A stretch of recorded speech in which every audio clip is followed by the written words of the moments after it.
94.3 WYBC, the rhythm of the city. I'm Juan Castillo. And of course, man, this is the workforce.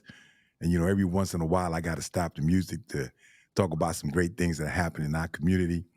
And I had the pleasure of introducing you to the director of the crossover film that covers the relationship with sports and hip hop, currently airing on ESPN Plus, Julian Gooden, Emmy Award winning producer and director. What's happening, my brother? Hey man, it's a pleasure to be here, man. Thanks for having me. It's an honor to be on here with you. Absolutely, absolutely. Let's talk about the film. I mean, actually, I want to let everybody know that the film is going to have a special screening October 21st at 2 p.m.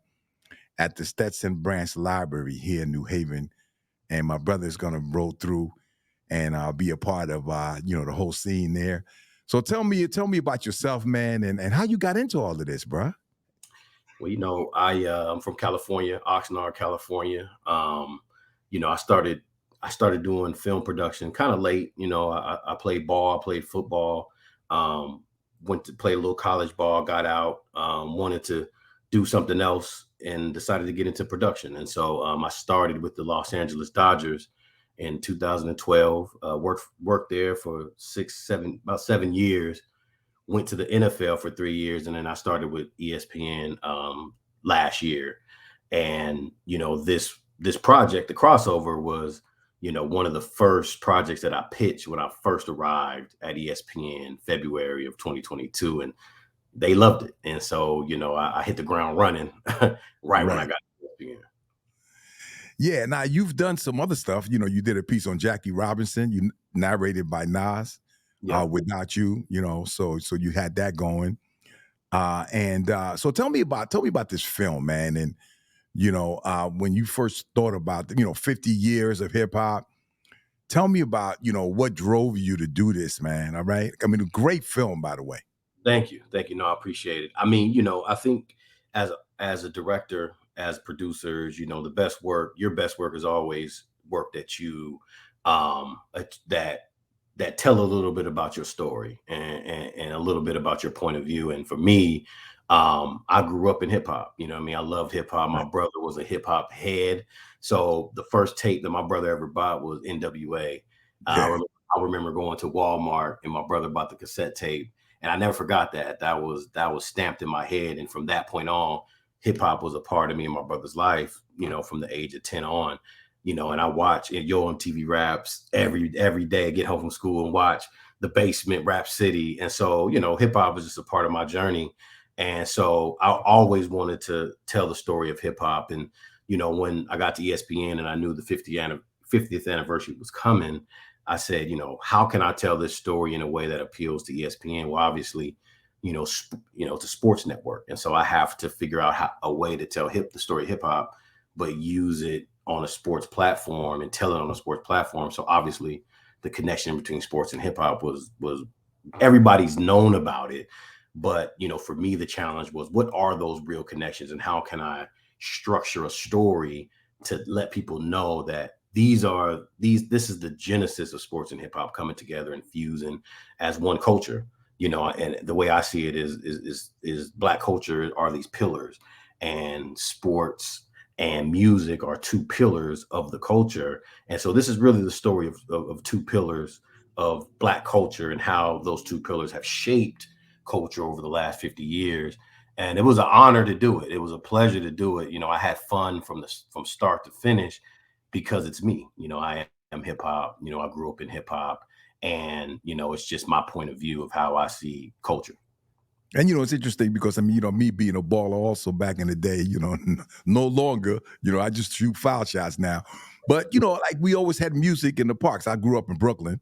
So of course, I'm repping the Knicks right now, as you see, you know what I mean? And and we always had the boombox Yep. playing while we were running 3-on-3 or full court or whatever, so there was always that connection. Yep. But it's also a connection. There's also the history of ESPN also, Yeah. you know.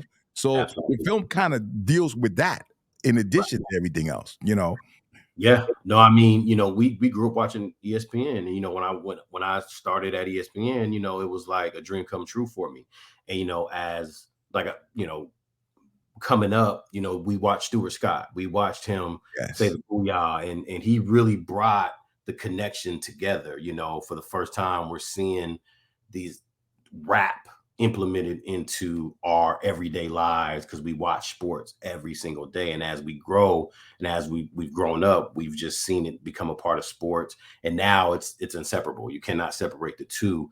And it was a pleasure telling that story as well, the story of sports, the story of media, the story of how hip hop had to, in a weird way, sports, basketball, they were forced to accept hip hop because the athletes were really, shaping the culture and uplifting the culture.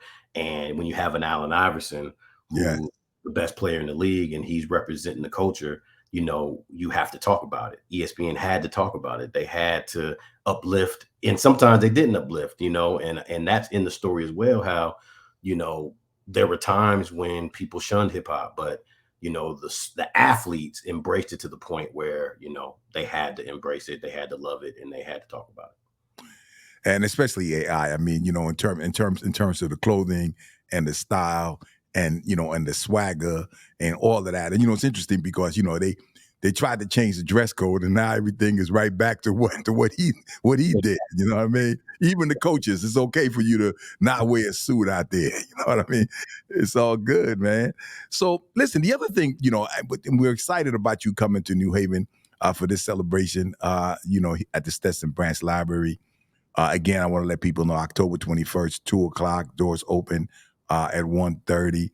But it's also a story about, the fact that there are other jobs, right? You didn't make it to the NBA or football or whatever, but this is what you're doing, our very own, Zeb, who works with ESPN, who worked with you, on this film, also behind the scenes, that there's so many other things that, that young people don't know about these careers. Can you speak on that a little bit? Oh yeah, absolutely. I mean, I think hip hop and sports is just an avenue, but I think there's so many other things that we could do as a community to be successful. The word successful, Nicole Hannah Jones said it best. She said, when young black kids they say I want to be an athlete, and I want to be a rapper, it's really just them saying they want to be successful. You know what I mean? People look at it like it's a negative thing, but it's really a positive thing because they just, that's all they've seen for so long.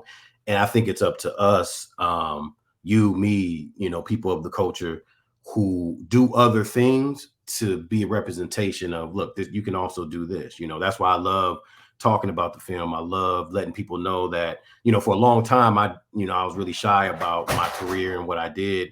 And I was like, you know what, I need to start telling more people that I am a director, that I am creating content, because people need to know that there's more avenues out there that you could excel at. And so for me, I didn't make it to the NFL. I can't rap. So I had to do something else. But I'm blessed. My wife is a doctor. She's an urgent care doctor. And so, we want to uplift our communities, and we want to be examples that, you don't have to go one way. There's a lot of different ways and a lot of different avenues you can take to be successful in this world. And, just being a storyteller is just one avenue. And I think it's important, but, I always say there's not more important than my wife's job, right? She's a doctor, she's saving lives. And so, yeah, there's a lot of different things we can do, and there's a lot of different avenues. And, sports and hip hop is just an example of success. Right. Well, listen, man, we thank you for the work around this film and all the other work that you've been doing. We thank you for accepting our invitation to come to our city on Saturday, man. Appreciate you, brother, and keep up the great work, man. Hopefully, I'll have you back on here with the next film, my brother. You know what I mean? And I'm gonna keep trying to uplift the culture. I'm gonna keep trying to tell stories about the Black experience, my point of view, my perspective, and hopefully people keep watching and keep liking the work that we put now. So I really appreciate you having me. I thank you. Absolutely. Thank you. Juan Castillo with you as the Rhythm of the City, 94.3 WYBC.